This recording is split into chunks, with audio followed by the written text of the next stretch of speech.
พี่น้องปาดก่อยสมาสะอ่อนรายได้เพราะยายเสพกระทะห้างแท้เราเดินข้าเจ้าเปิดเผยรายได้เดือนนี้เกือบ2 ล้านฟังบ่ผิดพี่น้องเกือบ2 ล้านโอ้ยคอยสิซอกโอ้ยเนาะโพดโพบอกโมบักแตงคนหยังมาดังมาปังคักแท้เสพกระทะห้างผู้ที่เฮ็ดกับเขาถึงกระทะปุ้งเล้งปุ้งเล้งปุ้งเล้งแล้วก็โยนกระทะจิ้มจนว่าห้างจิ้มเบิดแต่พี่น้องเอ๋ย โอ้ยคอนเทนต์แล้วสุดยอดแนวกินแล้วก็เป็นตาแซ่บแล้วเคยเป็นเชฟโรงแรมมาก่อนไปทำงานต่างประเทศไปเกาหลีญี่ปุ่นพุ่นหลายประเทศพี่น้องเอ่ยกลับมาบ้านเฮ็ดกับเขาออกเป็นคอนเทนต์ออกเป็นคลิปโอ้ยยอดเบิ่งถล่มทลายอีพออีแม่ข่อยเอ่ยจากประมาณ2-3เดือนเนาะสำนักข่าวต่างๆมาตีแพร่เล่าว่าเรื่องเล่าของเราเป็นที่สนอกสนใจเป็นครีเอเตอร์ที่มีคนยอดเบิ่งหลายพี่น้องเอ่ยหลังจากสำนักข่าวต่างๆอัน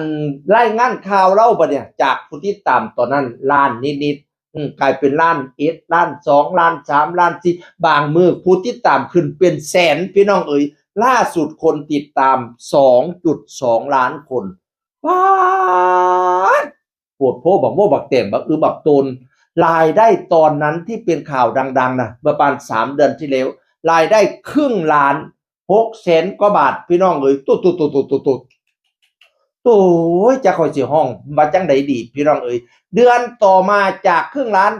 อีกเดือนเดียวถัดมาขึ้นเป็นล้านกว่าบาทโอ้ยค่อยสิเป็นลมทวนอีพ่ออีแม่เอ้ยเพราะว่ายอดวิวแล้วก็หลายยอดติดตามแล้วก็หลายขึ้นแบบกระทันหันพี่น้องเอ้ยเดือนที่แล้วล้านกว่าแม่นบ่ล่าสุด1,700,000พี่น้องเอ๋ยละ1,700,000 กว่าบาทตุ๊เกือบ2 ล้านอีพ่ออีแม่ข่อยเอ๋ยโอ้ปีเดียวหาเงินได้10 กว่าล้านเกือบ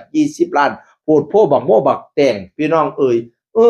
เสพกระทะห้างก็ยังว่าเรามาเปิดเผยรายได้บัดนี้เราก็บอกว่าที่ผมโชว์รายได้ไม่ใช่เพราะผมอยากอวดนะครับแต่ผมอยากบอกคนลากหญ้าว่านี่ละวิธีหาเงินอีกแบบว่าซั่นว่า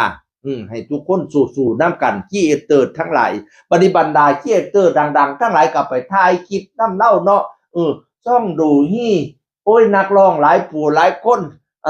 อาจารย์ประจักษ์ไสให้ทำค่ำไก่เราไปโฆษณาปลาร้าให้พี่น้องเอ่ยโอ้ยมีแต่คนดังๆเข้าหาเราเฮงดังเป็นไงบัดนี้เนาะดังเพิ่นมาเสริมดังมาพ้อกันเนาะคลิปแต่ละยอดคลิปแต่ละวิวบัดนี้นี่โอ้ยอยู่ปลายพร้าวพุ่นยอดวิวเป็นล้านอันนั้นจักล้าน30 ล้านก็มียอดวิวน่ะโอ้จะเป็นคนเบิ่งเล่าดีให้พี่น้องเอ่ยเสพกระทะห้างล่าสุดบัดนี้เนี่ยเราไปหาเจ้าหน้าที่สรรพากรพี่น้องเอ่ยเจ้าหน้าที่สรรพากรบอกว่าผมต้องจ่ายภาษีเกือบ200,000ป๊าดว่าซั่นแล้วว่าจ่ายภาษี200,000พี่น้องเอ้ยรายได้หลายก็ได้จ่ายภาษีเนาะเป็นธรรมดาเราก็เลยมาโพสต์อีกว่าทำคลิปแบบบ้านๆสู่กับลูกกับเมียพ่อวันหนึ่งมีรายได้ก็ต้องจ่ายภาษีตามรายได้ที่อันนี้บ่ติดใจพะนะว่าในวงเล็บที่ติดใจตอนผมลำบากพวกคุณไปอยู่ไหนมาตอนมีรายได้ก็จ่ายภาษีบ่ติดใจแต่ที่ติดใจตอนลำบากพวกเจ้าไปสู้อยู่ไสมาตอนข่อยมีรายได้แล้วมันคือมาถามเอารายจ่ายภาษีบัดตอนข่อยลำบากคือบ่มาซอยข่อยแน่ มันก็เป็นธรรมดาเนาะคนเฮามันก็มีความรู้สึกบ้างตอนเฮาลำบากบ่มีดอกผู้ใดสิยื่นความมือมาช่วยเหลือนั่นน่ะบัดเฮามีรายได้แน่ว่าซั่นมีจดหมายมาฮอดเฮียนฮอดศาล อันนี้ก็แม่นความเล่าอยู่นี่ก็ได้โอ้ยบัดนี้ช่องดูฮี่มันมีรูปหนึ่งถ่ายกับช่องดูฮี่แล้วก็ว่าขอบคุณช่องดูฮี่ที่ซอยดูแลด้านต่างๆพาไปจดลิขสิทธิ์ป้องกันการดูดคลิปเพราะว่าช่องปลอมก็หลายดูดคลิปเราไปก็เสมอเหมือนว่าเป็นช่องแท้ช่องจริงสินี่นะดูดคลิปเราไปแล้วก็เอาไปลงว่าเจ้าของเป็นพ่อใหญ่เสพกระทะห้างความจริงเป็นอันช่องปลอมพี่น้องเอ้ยช่องดูฮี่ก็เลยพาเราไปจดลิขสิทธิ์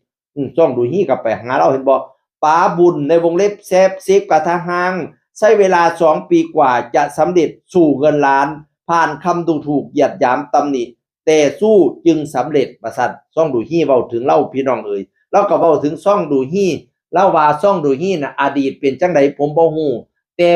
ปัจจุบันรู้แต่ว่าเจ้าเป็นคนที่น่าคบเจ้าเป็นคนที่คบได้ว่าซั่นว่า มื้อนี้เว้าเรื่องราวของพ่อใหญ่เชฟกระทะห้างต้องเอิ้นป๋าเด้รายได้เลาเกียบเดือนละ2ล้านแล้วสิเป็นเศรษฐีระดับประเทศพุ่นล่ะแหมระดับจังหวัด101พุ่นล่ะแหมเราเป็นคนหนองพอก101พี่น้องเอ๋ยดีใจนำเด้ออีพ่อเจ้ามีรายได้ก็ได้อันข้อยเว้าอยู่แวะๆนี่บาทเดียวก็บ่ได้เที่ย บ่ได้สร้างรายได้รายดีนำเขาเที่ยรู้ตนชาติเจ้าของให้ผู้อื่นเขาได้เดือนละ2ล้านเจ้าของเรา โอ้ยเข้าแห้งเม็ดเดียวก็บ่ได้ขี้แห้งก้อนเดียวก็บ่ได้ เอาเว้าต่อไปพี่น้องเป็นกำลังใจให้ข้อยได้เด้อบ่ได้รายได้ก็ได้เสียงอื่นคนเก่าเว้าสู่ฟังสวัสดีครับสวัสดีครับ